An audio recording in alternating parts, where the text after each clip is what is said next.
Oke, untuk lab Jarcom 2, kita akan menggunakan topologi seperti ini, di mana kita akan mengkonfigur beberapa server, ada DHCP server, ada DNS server, HTTP server, atau web server, dan lain-lain. Nanti mungkin akan bertambah lagi ya. Jadi setiap komputer ini adalah virtual machine yang akan kita buat di VirtualBox. Kenapa harus banyak seperti ini? Sebenarnya cuma untuk mencoba aja ya. Sebenarnya kita bisa aja di satu server cukup bisa, tapi untuk membuktikan, mencobanya lebih enak seperti ini. Atau kita bisa gunakan satu di install Docker juga bisa. Skenario bisa macam-macam, sementara kita akan gunakan seperti ini. Di mana semua device di sini, klien, server-server yang lain, ini di jaringan internal, agar tidak mengganggu yang ke internet. Kira-kira topologi sebenarnya seperti ini, di mana kalau ada jaringan internal, kalau ada jaringan lain, jaringan ke internet, biasanya ada router di tengah-tengahnya. Kita bisa aja install virtual router, tapi ya jadi nambah resource lagi di virtual machine-nya, di VirtualBox-nya. Jadi kita gunakan saja DHCP server sebagai router.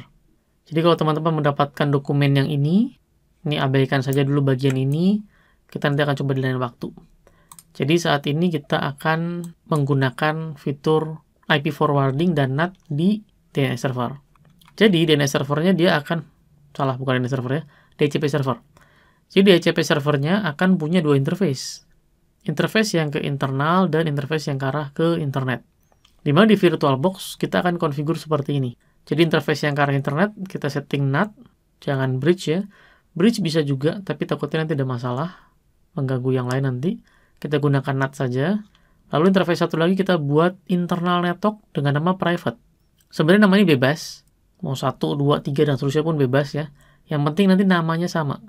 Nah nanti device-device yang lain dikonfigur internal network dengan nama yang sama. Jadi seolah-olah secara virtual kita nyambung ke satu switch, virtual switch ya. Lalu untuk DHCP server, pengalamannya seperti ini, silahkan lihat di dokumennya. Sekarang saya akan tunjukkan konfigurasinya. DHCP server, kita bisa setting di bagian network, adapter 1 kita aktifkan NAT, adapter 2 kita aktifkan internal network private. Yang lain kita setting private semua. Ya. Atau kita bisa lihat di sini internal network private. Ini pun internal network private juga. Lalu jangan lupa snapshot. Kita snapshot setiap ada perubahan. Ya tidak harus setiap ya. Setiap ada perubahan major lah. Jadi kalau ada apa-apa kita bisa balik lagi nanti. Oke, di sini seharusnya si DHCP server sudah bisa akses ke internet. Karena salah satu interface-nya di setting NAT. Kalau komputer kita sudah nyambung internet, harusnya dia bisa nyambung internet juga. Coba kita cari tentang DHCP atau DHCPD. Oke, bisa ya nyambung ya. Tapi kalau misalnya yang HTTP server atau yang klien ini, seharusnya dia tidak nyambung. Kenapa? Karena dia tidak dapat IP. Nggak dapat IP karena tidak ada DHCP server di situ. DHCP server baru mau kita config nih. Nah, sebelum kita config DHCP servernya, lebih baik kita matikan dulu agar nanti kita bisa lihat prosesnya. Yang klien juga kita matikan dulu interface-nya. DHCPD ini salah satu service DHCP server yang ada. Dia bisa jalan di Ubuntu, bisa jalan di OS lain juga. Tidak hanya ini, ada yang lain juga. Kita akan cari tahu caranya installnya gimana. Bisa dengan cara install DHCPD di Ubuntu atau install DHCP server di Ubuntu, bebas ya. Ini ada banyak petunjuk. Coba saya mau cek dulu. Yang pertama dari sini. Coba kita lihat, yang pertama kita install ISC DHCP server. Dimana ISC ini adalah developer dari si DHCPD ini. Internet System Consortium. Pertama install, lalu config, file konfigurasinya ada di sini. Ini contoh konfigurasinya. Lalu interface, kita pilih interface mana yang mau diaktifkan DHCP-nya. Di tutorial yang lain, saya coba cek dulu ya. Sama juga, ini menarik ada bagian ini ya. Sama aja. Oke, yang perlu kita lakukan pertama, update repository.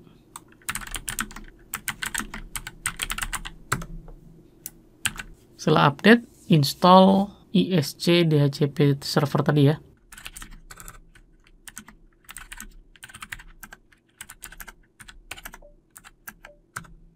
Yes. Saya mau coba cek manualnya apakah ada. Ada juga. Oke, kita config. Saya pakai nano saja.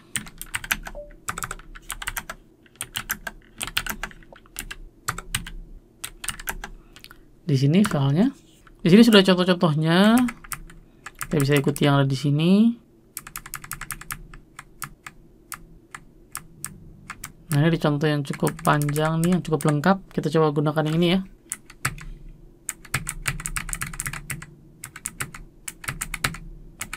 Di sini udah ada default list time dan mark list time. Jadi ini kita hilangkan aja yang di atas. Ini juga sudah di bawah. Oke, karena sudah diwakili di sini semua. Yang pertama kita set subnetnya mau berapa. Oh, lupa. Ada yang kelewat.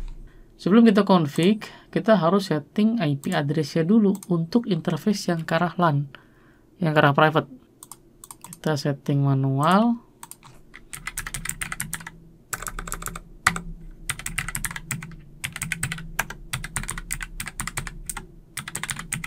Sesuaikan dengan tabel ya, yang di sini. Oke, sebentar saya coba restart dulu. Berikutnya kita configure parameternya. Saya pause dulu untuk configure ya.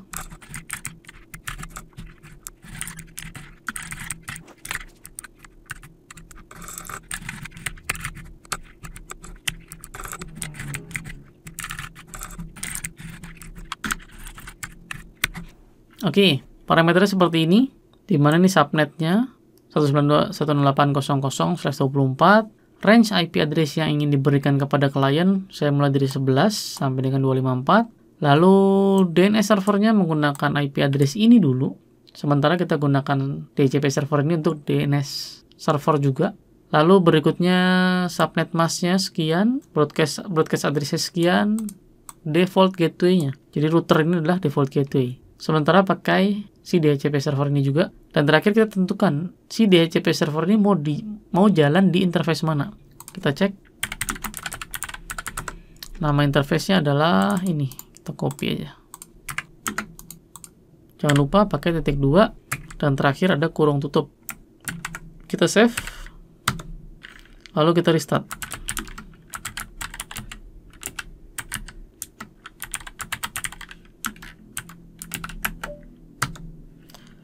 Lalu kita lihat statusnya. Oke, good. Aktif, running.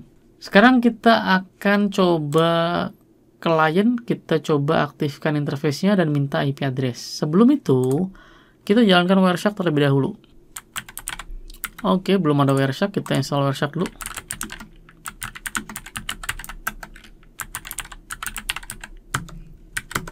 Cukup besar ya, 181 mega, jadi harap sabar downloadnya. Kita akan menganalisa paket DHCP-nya seperti apa sih. Walaupun sebenarnya bisa dengan TCP DAM ya, tapi ya tidak menarik tampilannya. Ada informasi non-super user, oke boleh aja. Oke, kita jalankan Wireshark-nya. Bisa dari sini, atau ketik di sini juga bisa ya, Wireshark. Nah, ini sudah ada. Tapi interface-nya nggak muncul. Oh iya. Sepertinya ini ya, kita harus pakai sudo sepertinya. Nah, muncul ya. Kita akan capture interface yang ini. Lalu kita filter DHCP saja biar tidak terlalu banyak. Sudah belum? Sudah ya? Oke. Sekarang geser dulu ininya. Kita aktifkan yang klien. Aktifkan interface-nya, statusnya harusnya DHCP ya. Oke, sudah otomatis. Kita aktifkan. Nah, ada ya. Ada permintaan dari 0000. Oh, sayang ada yang kelewat ya. Kenapa ada yang hilang 2 paket nih? Tiba-tiba request ACK aja. Harusnya discover over dulu ya. Jadi source IP address-nya belum ada ke destination address 255.255 atau broadcast. Berikutnya si server memberikan IP address di sini. Kita lihat apakah dapat IP. Sudah dapat IP ya, 11. Karena mulai dari 11. Default gateway-nya ke 01, DNS-nya 01 juga. Karena tadi kita configure begitu ya. Sekarang kita cek apakah sudah bisa nyambung ke internet. Tidak bisa. Kenapa? Si klien kalau mau ke internet dia akan ke sini. Dari sini dia akan teruskan ke default gateway ke sini. Nah, tapi apakah dia meneruskan? Enggak. Kita perlu aktifkan dulu fitur IP forwarding-nya. Sebelum itu kita lanjutkan dulu untuk si web server atau HTTP server Ini hanya kita coba untuk ngetes doang nanti ya. Kita tidak perlu install service HTTP server sekarang. Untuk server, kita harus men-set IP-nya sekian. Bisa di setting static, atau kita set DHCP dengan parameter tertentu, yaitu jika ada yang request dari MAC address ya HTTP server, kasihin IP3. Jadi kita ke sini dulu. Kita cek MAC address-nya dia berapa nih, kita perlu tuliskan nih. Oke, dari sini aja kelihatan. Geser ya. Nah, bagaimana config-nya? Kita berhentikan dulu Wireshark-nya. Kita config lagi. Di bagian bawah, di sini ada pernyataan nih ya. Host which require specific configuration bisa digunakan cara seperti ini. Hostnya namanya apa, hardware address-nya berapa, informasinya apa. Kita bisa tambahkan fix IP address. Ini dia. Fix address-nya berapa. Oke. Kita tambahkan host, kasih nama, namanya apa ya? HTTP misalnya. Lalu kurung buka. Kasih hardware Ethernet. Hardware Ethernet-nya adalah 0800. Saya tuliskan dulu.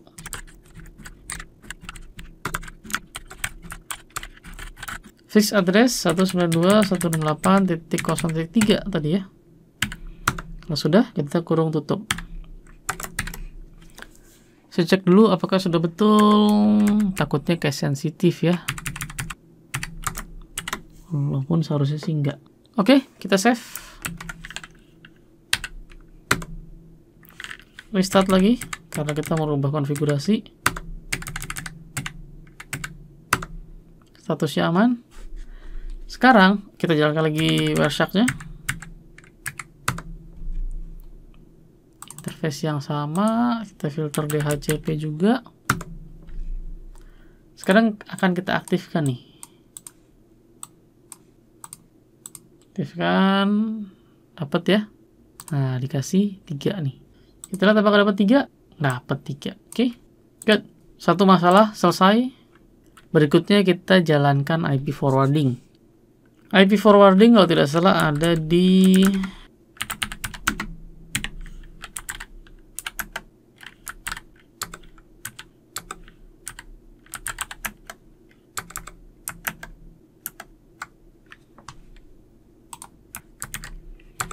lupa. Kita coba tanya aja.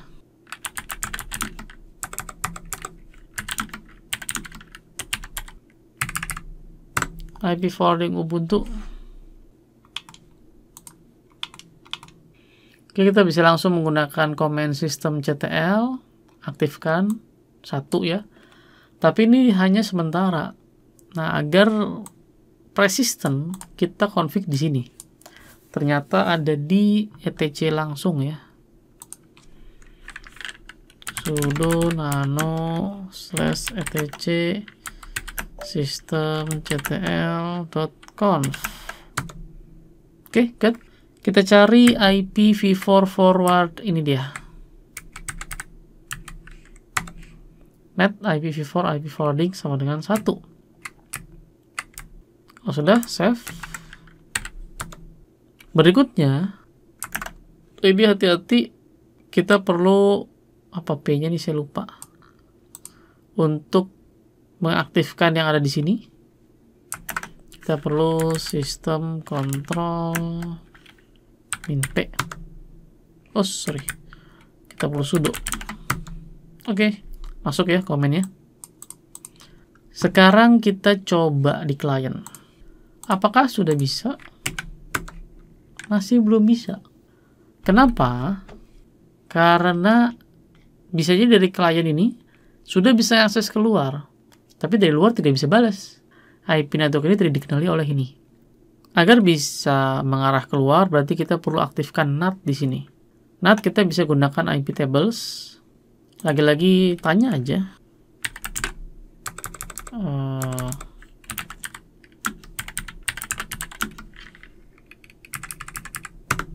Harusnya sih kalau IP tables tidak spesifik terhadap operating system tertentu ya.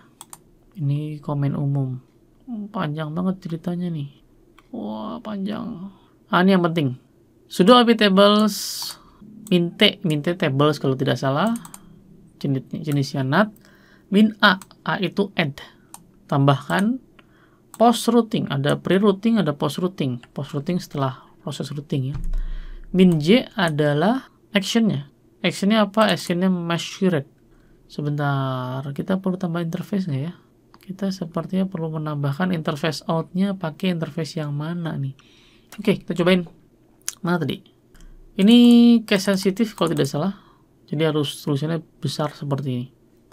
Copy aja biar cepat. Tapi jangan di enter dulu. Yang kurang adalah nanti dicoba ya, pakai ini doang bisa apa enggak. Karena kita punya dua interface, saya mau tetapkan interface outnya ke interface, namanya apa tadi interface-nya? Ini. Apakah berhasil? IP tables mintenat min l masquerade anywhere. Tidak ada keterangan interface-nya mana. Ya sudah deh. Sekarang kita cobain. Bisa nih ya.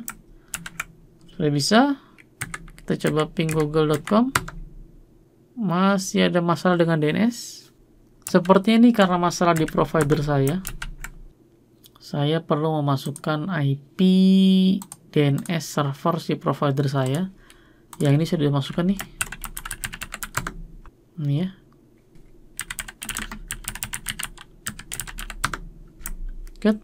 Nyambung. Aduh, browser bermasalah. Oke, bisa. Jalan ya. Yang ini nanti saya tambahkan. Saya mau cek dulu. Oke, harusnya sudah ke sini ya. Sudah nggak apa. Intinya seperti itu. Di tempat saya yang klien tidak bisa nyambung karena masalah provider saya, masalah DNS. Saya perlu setting DNS-nya sesuai dengan DNS provider saya. Dia nggak bisa atau nggak mau kalau yang lain. Oke, jadi sekarang jaringan di sini sudah bisa mengakses ke internet. Berikutnya, melalui jaringan private ya. Web server IP-nya hanya IP private, bisa nyambung internet. Berikutnya, si web server bisa install. Tapi untuk minggu pertama ini, kita hanya sampai sini dulu.